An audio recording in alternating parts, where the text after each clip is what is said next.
Hi, I'm Nancy Harkness, romance author, frazzled romance author. I am here with Writer Unedited number 44, where I just sit at my writing desk and talk on Facebook Live. And I'm a little frazzled today. I'm very frazzled today for two reasons. Number one, my printer refuses to cooperate with me in any way, shape, or form. So I've been struggling with that.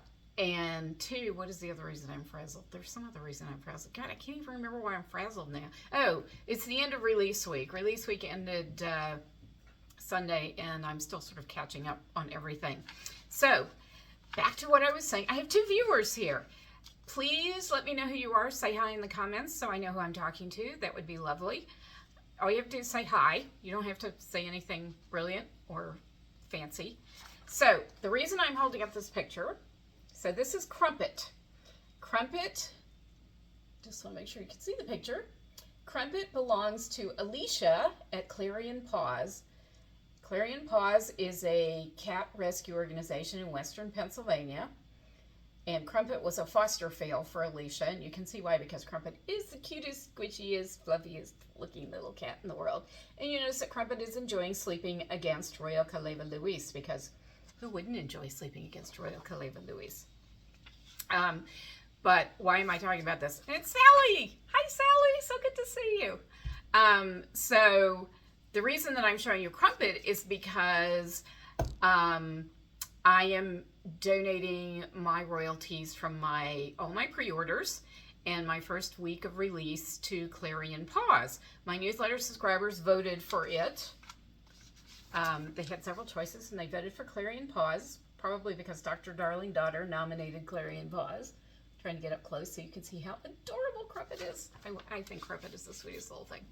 And I am very happy to say thank you for buying all those books, because I'm going to be donating not $1,000, but $2,000 to Clarion Paws. And that is thanks to all of you for pre-ordering and buying the book during release week. So thank you. Thank you from the bottom of my heart. Clarion Paws thanks you from the bottom of their heart.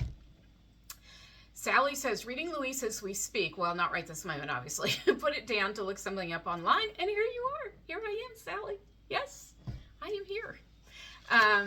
So the other thing I wanted to talk about is Louise on audio. Okay, number one, I am incredibly amused with myself look at the headphones that I put on Louise to advertise that he's on audio.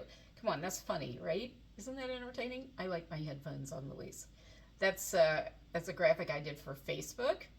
And I should also let you know that I have some codes for free audiobooks. If anybody would like a free audiobook, well, Sally, you're already reading it, so I guess I won't be giving them away unless somebody else shows up. If some other viewer shows up, let me know if you'd like a free code for the audiobook, because I'll be giving one away here. And I am the narrator for Royal Caleva Louise is the same as the narrator for Royal Caleva Gabrielle. And I was told by readers that they really liked Gabrielle's narrator, so I asked for the same one, and I got him. His name is Nick Mills, and he's very good at pronouncing the foreign words, which is important in any book set in Caleva, since a lot of the characters, well, the royal family is of Spanish descent, and one of the Duchess who married into the royal family is of French descent, so you have to be able to handle all of those languages. And Nick does a good job. And you know what? That's pretty much all I've got to say, because release week has just completely fried my brain. I don't know. I sometimes wonder if I overdo it, but I'm so excited to have a new book out that I just want to share with everyone. And so I give away lots of fun stuff, and we played Royal Trivia, which I thought was fun. I like finding trivia questions.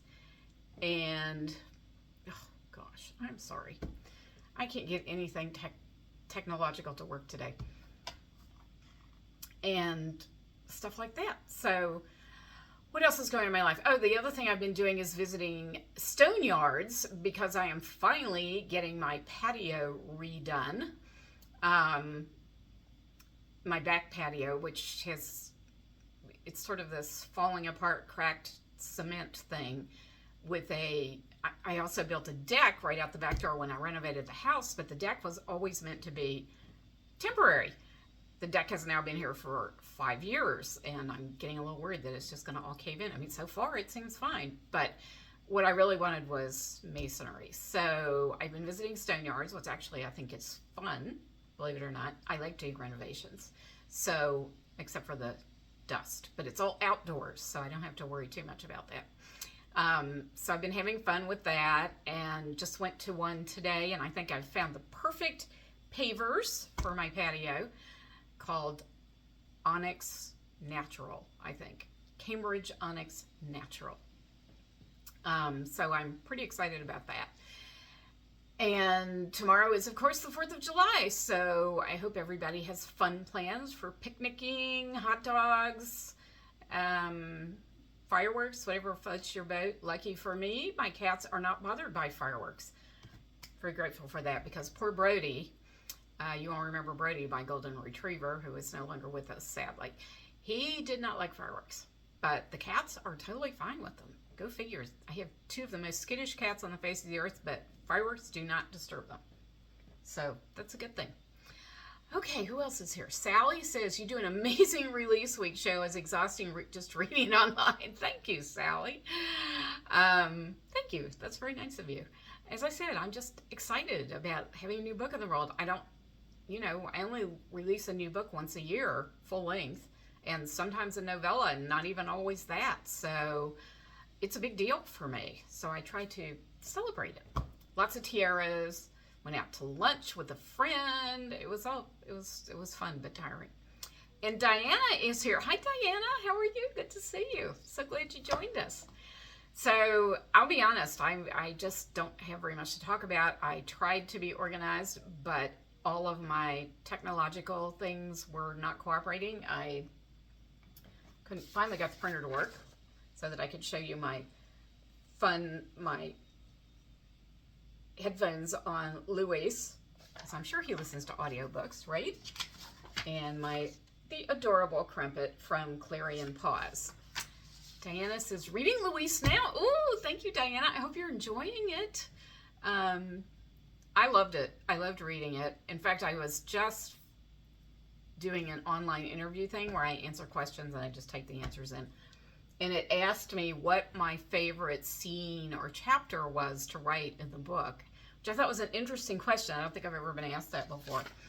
And I was trying to figure it out. And I think, and I don't want to ruin anything for anybody since Sally and Diana are reading Luis right now, but I think it's the hospital scene that I liked the best, like the aftermath hospital scene that I enjoyed the most. So there, I've sort of given you a hint. It was just fun, I had gotten all the characters together, and it was emotional and therefore fun for me.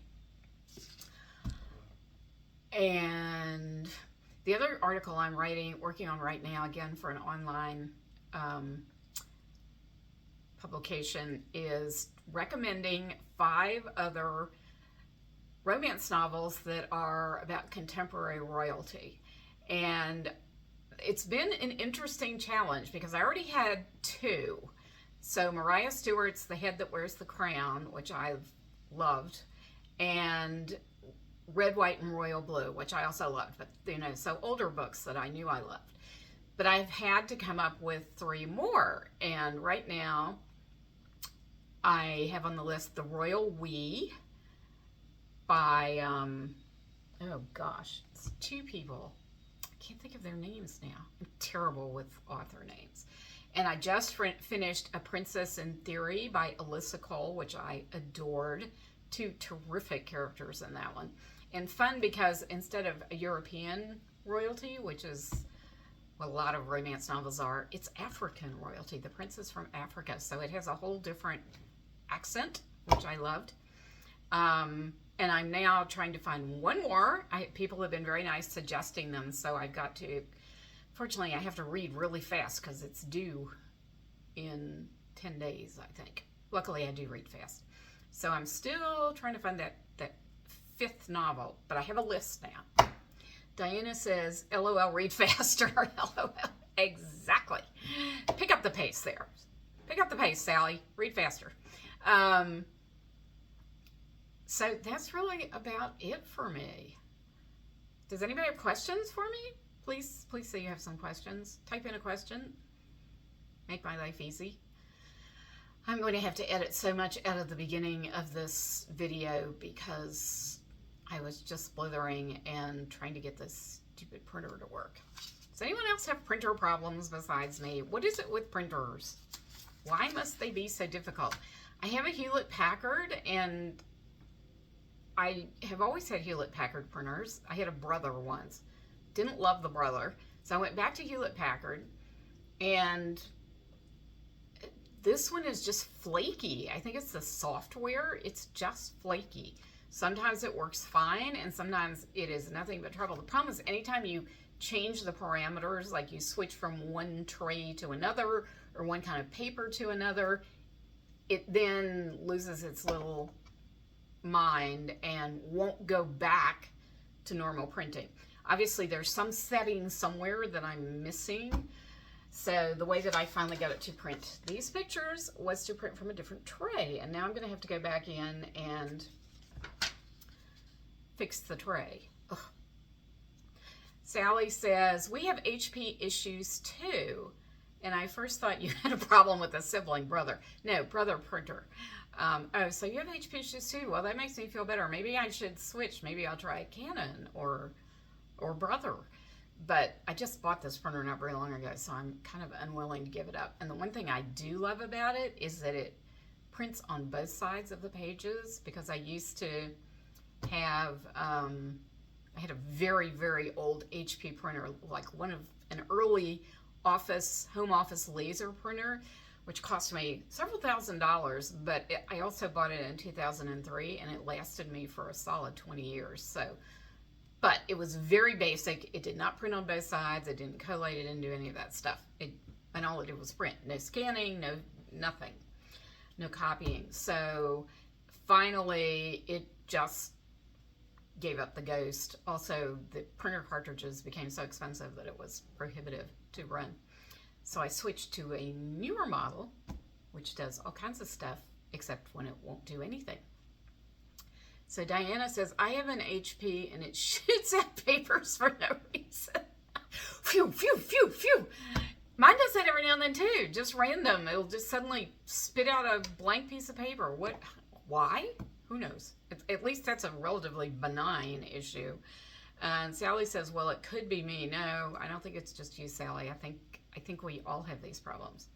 And Sally says, and you were printing a lot of color. Yeah, but I mean, it's not that it can't print it. It's that the settings get messed up. Ugh. Anyway.